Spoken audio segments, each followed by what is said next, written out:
So while you've been probably smacked in the face with 5,000 videos of all the best products of the day, maybe we'll show some not so best. There's still some decent ones in here, but if you still want to dig around, yeah, you'll find all the links down below. Well, let's get on to it. It's got that Athom box there, human presence sensor. And I'm not going to go over all the specifications. That's not the fun part. The box, you get, of course, the sensor. Get your A to C. I do like that they have this little 90-degree USB-C cable with pretty decent length on it. You get your little 3M stuff.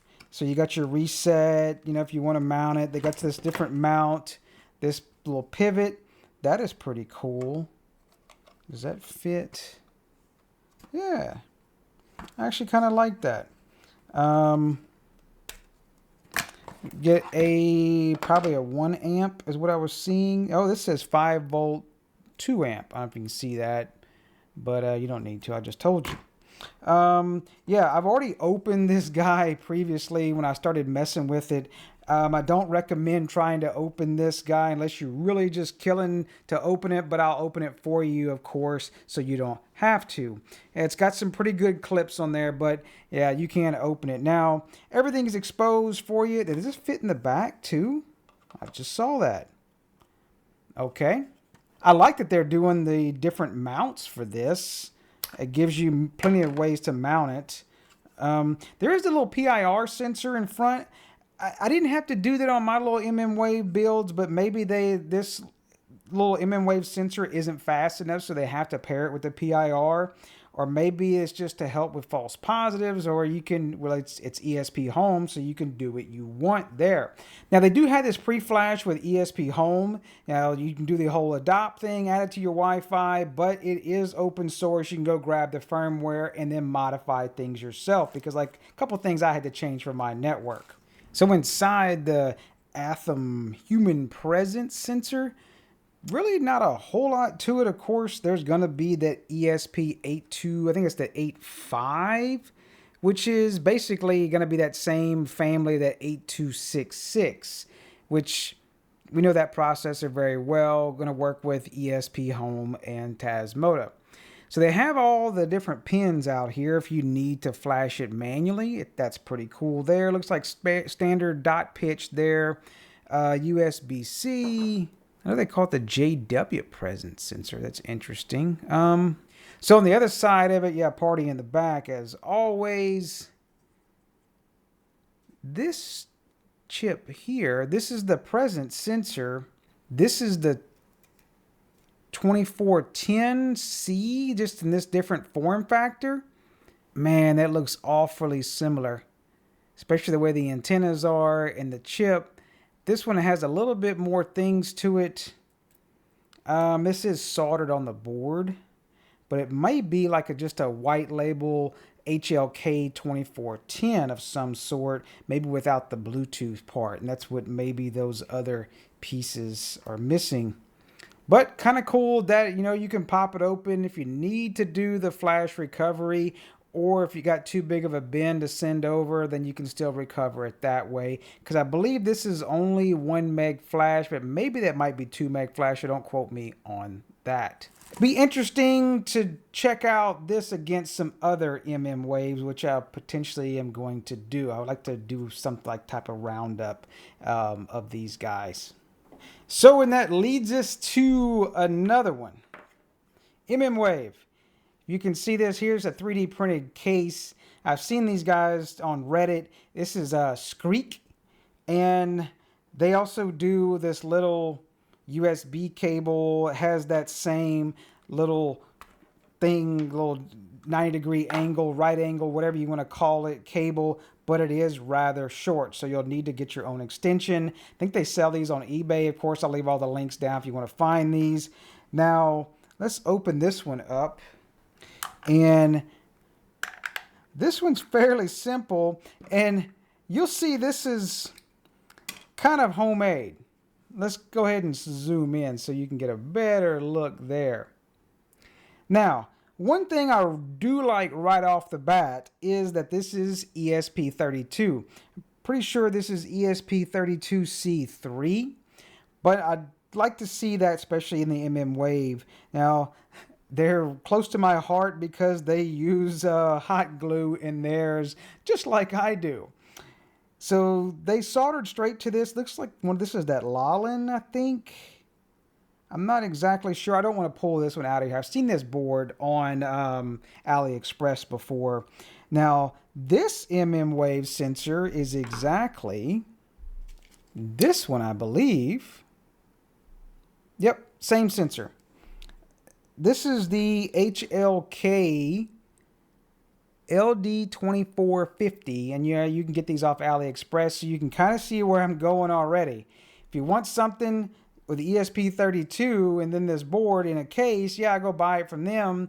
But if you need to put it in something different, a different thing like I've done in a little one gang box, you're more than welcome to build your own and use your own ESP32, maybe even ESP30 dual core or whatever, S3 or even the C6.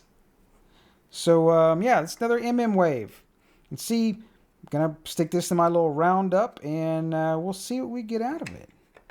This one's supposed to be able to track multiple targets, supposedly, and they're constantly adding to the firmware all the time. Now, speaking of sensors, yeah, this box was a little hard to open. This is a ZemisSmart Smart Energy Sensor. Now, I'm going to say this right off the bat, not a US product. This is more for other overseas markets, the EU or whatever, with their nice looking little DIN rail power, distribution panels. These could be very difficult to set up in the way a US breaker setup is. Now, what these are for is exactly to go over your different feeds in your power breaker panel, but they're not split cores, so you do need to pull the wire out and then pass it through. These are Zigbee. I think they have Wi-Fi. I didn't get that one. I wanted to get the Zigbee one. But man, these wires are super small, and I could see that being an issue trying to put several of these in one box. So maybe if you just had a couple circuits to monitor. Now this does go up to, looks like 63 amps is what I saw. Yeah, 63 amps. But it does work on 100 volt AC to 240 volts AC. So the only thing I'm wondering is, and I don't know, would this actually pass code to be in a box in the US having jumpers this small? But I don't think in the US we can actually attach and put multiple wires by code inside a breaker unless it's actually designed to put multiple wires in there. So I'm not exactly sure what I would tie this into unless I had a breaker just for this. But then what size breaker do I use? Lots of questions there for a US device. I'm just going to stick to that circuit setup or that Emporia view that I've done different videos on before. They have multiple channels for that. So, but speaking of ZemisSmart, I think I have a couple other things. They came out with a Matter light bulb. Of course, there's no having to flash these or whatever. They're going to pop straight into Home Assistant using that Matter server. And now I know some people get confused and they go, well, Matter, is that the new Zigbee? No, you're thinking of Zigbee as Thread. Thread is going to be like the new Zigbee. Matter, most of the stuff like this is over Wi-Fi, so no additional USB sticks or radios. You just need to have the Matter integration installed or a Matter capable device like, say a Google Home, Alexa, etc., a bunch of other ones, Smart Things, etc., for doing Matter things, all over Wi-Fi. So they also have a downlight that looks freaking beefy as hell. Because, yeah, it's got this big metal fin. Is one of them bent? That's weird.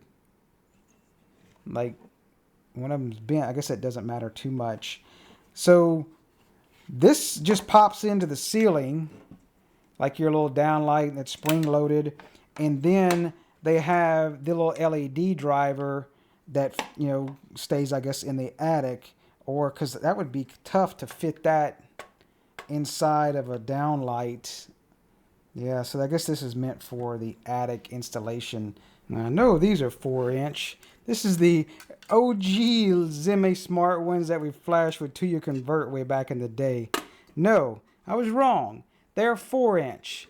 So this is all going to be 4-inch downlights, not 6. I don't know why it says 6 on that. Where was I seeing the 6? That's 4-inch.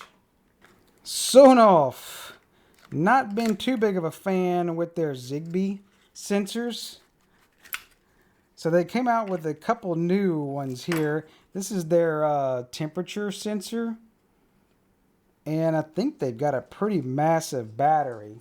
Now, these already are supported by Zigbee to MQTT. I did check that. And ZHA from what I've seen. So it sticks on here because it's magnetized. Yeah, so it's a 2477 battery. So this does temperature and humidity, and it's gonna do the Zigbee thing. No frills there. They give you this little mount. Let me put this back together. Why do I hate these twist things so bad? I do not know. Yeah, so it has a little, if you want to stick it somewhere, I guess, and mount that up on the wall, you can. They also had the same form factor. Is a button. A Zigbee button. So I think it's probably like double press, long press, etc. Yeah, I can't stick this back in there either. I do not work at the factories where they pack these up. I would be fired on the first day. So what else we got? Sonoff. Showed this on Discord when I first got this because I got a good laugh at it. It's yeah, it's an ESP32, one of them stupid touch panel switches that don't fit in a box, and unless you, because it's not Aqara, so you only can have this in where you have a single switch, and then it's just a touch panel. That's stupid. I like to hit something when I go by. Like, I know this has like a sound and a vibration thing to it, but I'm just not a fan of it. And then it has this LEDs around the side. I'm sure I'll show some video of it. That looks kind of silly to me. But here's the big issue. Again, with the Sonoff switches and relays. This is not a US product. And why? Max 10 amp, max 5 amp per, well, they say gang, but that's a relay. This is single gang for US. So again, not really a US product, to be honest with you. With only that, we run 15 amp, sometimes even 20 amp breakers. So I would like to see this in 15 amp rating if they wanted to do that. And then do something Aqara that we could put in a multi-gang box with Aqara-styled different switches. So I'm going to give a pass on this TX Ultimate space pattern touch panel. That's ugly. That won't pass. Maybe in a kid's room. I don't know. So, some other, what the hell product. These Flic buttons. I'd never heard of this Flic thing. And then they came out with this monstrosity.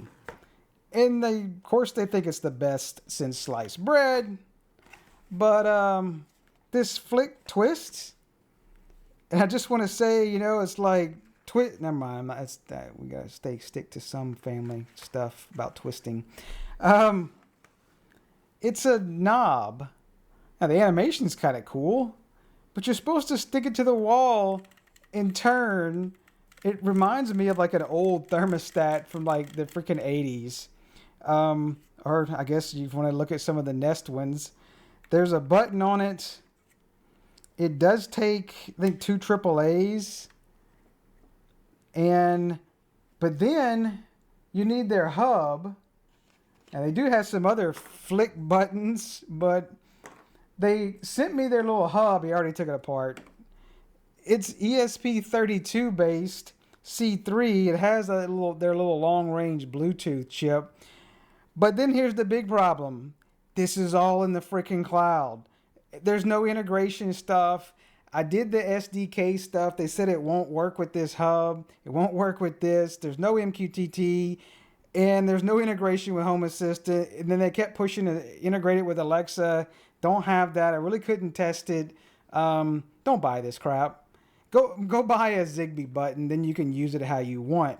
There's many other different little knobs and stuff that are Zigbee. And you can do all the things you want, being, Home Assistant. Or if you even did, Zigbee stuff with other hubs, you could do, local Zigbee and not have to have another damn hub. So maybe if they change this, we won't need this. But this was $80 for this stupid twist thing. So it's going to be a big fat no for me on the flick my buttons weirdness. So Aqara came out with this new little in-wall relay. It's Zigbee. Now, they keep saying matter to really confuse you. This does work with Zigbee to MQTT. Should work with a lot of other Zigbee things out there. But I think where they're saying matter is if you use it with their hub that's matter capable. Yeah, it has this weird long antenna. I'll talk about that in a minute.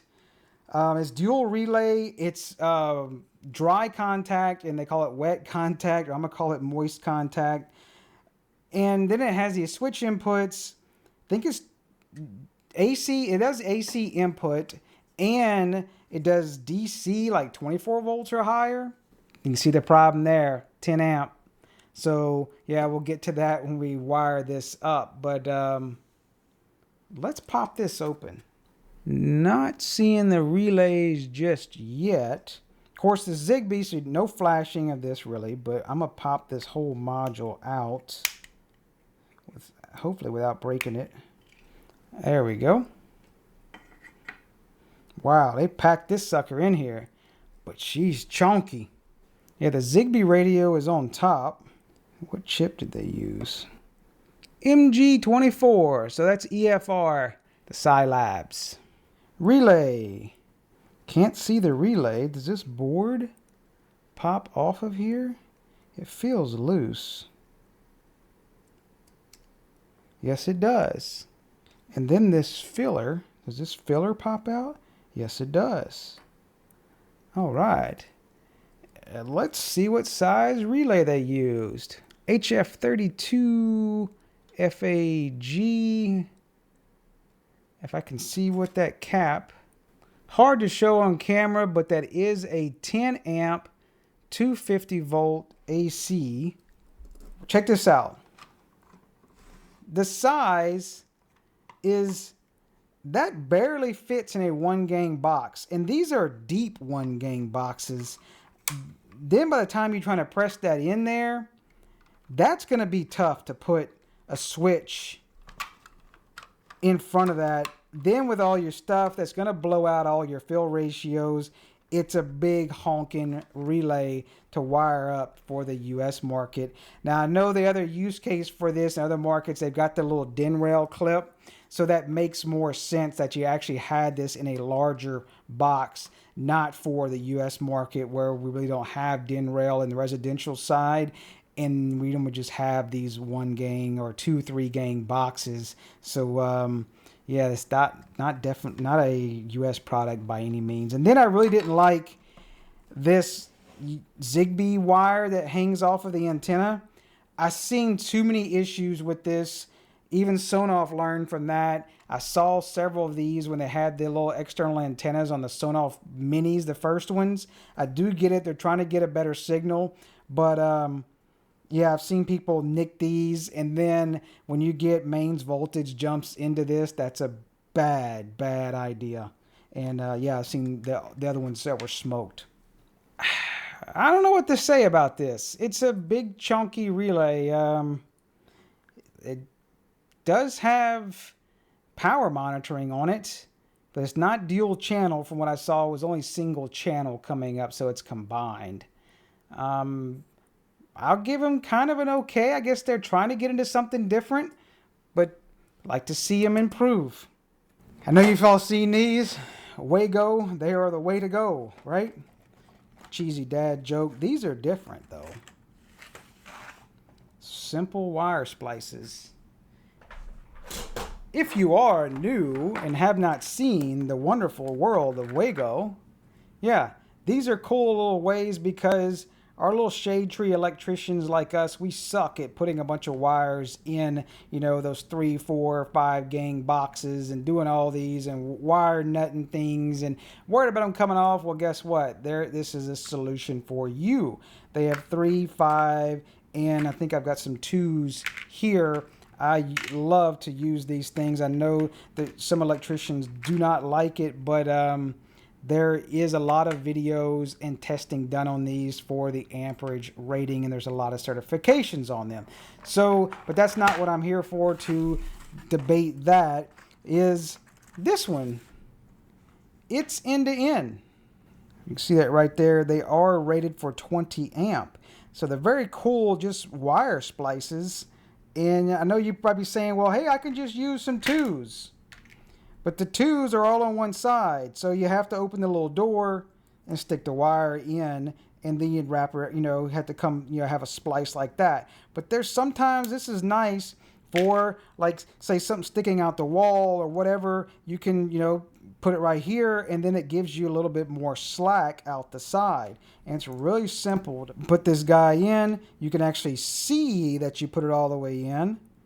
Close the door, and you can see that you put it all the way in and close the door and give it a good tug. And I'm pulling a lot on this. You know, we would never pull that much on these in electrical box to see how, but I guess it brings up a good potential test. How much will this hold? I'm sure there's someone's already done it. It's more than you need. So pretty cool. I had to pick these up. I love the Wagos, and I know when I'll need these, I'll go, oh wait, I got those in the damn box in the office. This will get them.